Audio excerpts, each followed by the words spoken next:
ಬಾಬು ಅವರ ಮನೆಯಿಂದ ಅವರು ಸನ್ಮಾನವನ್ನು ಸ್ವೀಕರಿಸಿದರು. ಅವರು ಅವರ ವಿಚಾರಗಳನ್ನು ಗೌರವಿಸಿದರು.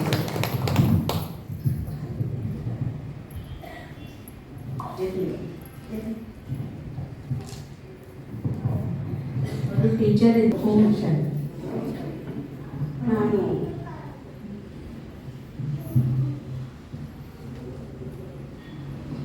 ಫಸ್ಟ್ ಟೈಮ್ ನಾವು ಓಂ ಶಾಂತಿ ಈ ಶಿವನ ಮನೆಗೆ ಬಂದಿದ್ದು.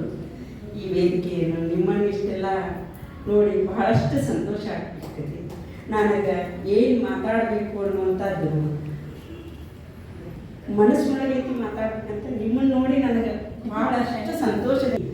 ಆದರೂ ನಾನು ನಿಜ ನನ್ನ ಮನಸ್ಸಿನ ಮಾತು ಹೇಳ್ತೀನಿ. ನಾನು ದೇವರು ನಂಬದೆ ಕೆಲವೇ ವೃತ್ತಿಯನ್ನು ನಂಬಿದೆ.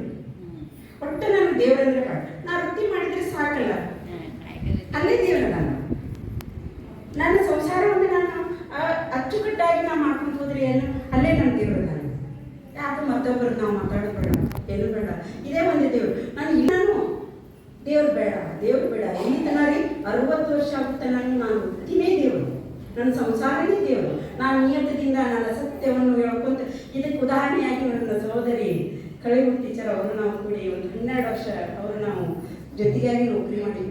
ಯಾವತ್ತೂ ನಾನು ದೇವರನ್ನು ಆಡಂಬರವಾಗಿ ನೋಡೋದಕ್ಕೆಲ್ಲ, ಆಡಂಬರವಾಗಿ ಪೂಜಿಸ್ಬೇಕಂತಲ್ಲ.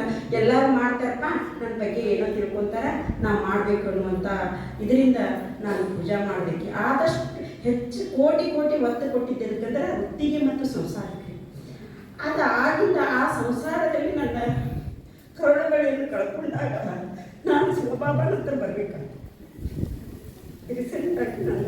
ರೀಸೆಂಟಲ್ಲೂ 1.5 ವರ್ಷ ಕಳೆದು ನನ್ನ ಕರುಳುಗಳಿಗೆ ಕಳ್ಕೊಂಡಾಗ ನಾನು ಶಿವಬಾಬನ ಜ್ಞಾನೋದಯ ನಾ 7 ದಿನ ಅಲ್ಲಿ ನಾನು ಅನುಭವವನ್ನು ಪಡ್ಕೊಂಡು ಬಂದರೂ ಸಹ ನಾನು ಬೇಡ, ನಾನು ದೇವರು ಬೇಡ ಅಂತೇಳಿ ನಾನು ಹಿಂದೆ ಸಡ್ಕೊಂತ ಬಂದೆ. ಯಾವಾಗ ನಾನು ಕರುಳುಗಳನ್ನು ಕಳ್ಕೊಂಡೆ ಒಂದು ದಿನ ನನ್ನ ಶಿವಬಾಬಾನ ನಾನು ಹೋಗ್ಬೇಕಲ್ಲ, ಬಾಣ ಮುಂದೆ ಹೋಗ್ಬೇಕಲ್ಲ, ನಾನು ಅಲ್ಲೇ ನನಗೆ ಶಾಂತಿ ನೆಮ್ಮದಿ ಸಿಗ್ತೈತಿ ಅಂತೇಳಿ ನಾನು ಇವತ್ತು ಕಂಡುಕೊಂಡೀನಿ. ಮೊನ್ನೆ ಸರೋಜ ಪಾಟೀಲ್ ಅವರಿಗೆ ಪರಿಚಯ ಮಾಡಿಸಿಕೊಟ್ರು.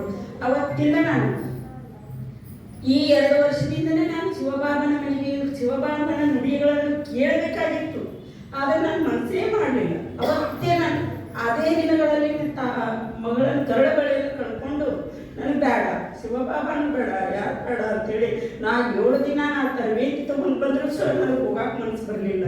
ಅದು ಏನೋ ವೃತ್ತಿ ಜೀವನ ಮುಗಿದ ತಕ್ಷಣ ಆ ಮನೆಯೊಳಗೆ ಕುಂತಾಗ ಶಿವಬಾಬ ನನಗೆ ಕಾಡ್ಲಿಕ್ಕತ್ತ, ನೀ ಇಲ್ಲಿ ಕುಂಡ್ರಬೇಡ, ನಿನಗೆ ಆಯುಷ್ಯ ಇಲ್ಲ, ಯೋಗ ಇಲ್ಲ, ನೀ ನನ್ನ ಮನೆಗೆ ಬಾ ಅಂದಾಗ ನಾನು ಅಚಾನಕವಾಗಿ ಡಾಕ್ಟರ್ ನಾಗರತ್ನ ಅಕ್ಕೋರ್ನಿ ಭೇಟಿ ಅದೇ ಹಿಂಗ್ರಿ ಮೇಡಮ್, ನಾನು ನಿವೃತ್ತಿಯಾಗಿ ನನಗೆ ನೆಮ್ಮದಿ ಬೇಕು, ನಾನು ಎಲ್ಲ ನನಗೆ ಎಷ್ಟು ದಿನ ಬೇಡ ಅಂದ್ಬಿಟ್ಟಿದ್ದೆ, ಈಗ ನನ್ನ ಸಮೀಪ ಆಗುವಂಗೆ ನನಗೆ ಯಾರು ನಿಮ್ಮ ಶಿವಬಾಬನ ಮನೆ ತೋರಿಸ್ರಿ ಅಂತಂದ್ರೆ ಅಂದಾಗ ಸರೋಜ ಪಾಟೀಲ್ ಅವರು ಶಿವಬಾಬನ ಮನೆಯನ್ನು ತೋರಿಸಿದ್ರು.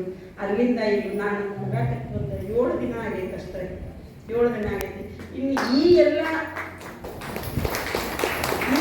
ನಿಮ್ಮ ಶಿವಬಾಬನ ಮಕ್ಕಳನ್ನು ನೋಡಿ ಈ ಅಧಿಕಾರಿಗಳು ಅವರ 13 ವರ್ಷದ ಶಿವಬಾಬನ ಮಗನಾಗಿ ಮತ್ತು ನಮ್ಮ ಸಹೋದರ ಕೋತಿಗಿರಿಯವರ ಶಿವಬಾಬನ ಮಕ್ಕಳಾಗಿ ಅವರ ಅನಿಸಿಕೆಯನ್ನು ಕೇಳಿದಾಗ ನಾನು ಇಲ್ಲಿ ಬಿಡಬಾರ್ದಪ್ಪ. ಈಗ ನೋಡಿ ನಾನು ಇಷ್ಟು ಮಾಡ್ತಾರ, ಇಲ್ಲಿ ನನ್ನ ಸನ್ಮಾನ ಐತಿ, ಇಲ್ಲಿ ನನ್ನದು ಸಂತೋಷ ಐತಿ, ಇಲ್ಲಿ ನನ್ನ ಬಳಗ ಐತಿ ಅನ್ನುವಂಥ ನಾ ಇದರಿಂದ ಬಂದಕ್ಕೆಲ್ಲ ನಾ ಹೋಗ್ಬೇಕು. ಇವತ್ತು ಶಿವಬಾಬನ ಮನೆಗೆ ಬಾ ಅಂದ್ರೆ ಹೋಗ್ಬೇಕು ಅಂತ ಹೇಳಿ ಇಷ್ಟು ಅದ್ಧೂರಿಯಾಗಿ ಇಲ್ಲಿ ನೀವೆಲ್ಲರ ಸಮ್ಮುಖದಲ್ಲಿ ನನ್ನನ್ನು ಈ ರೀತಿ ಅದ್ಧೂರಿಯಾಗಿ ಸನ್ಮಾನ ಮಾಡಿದ್ದೀವಿ.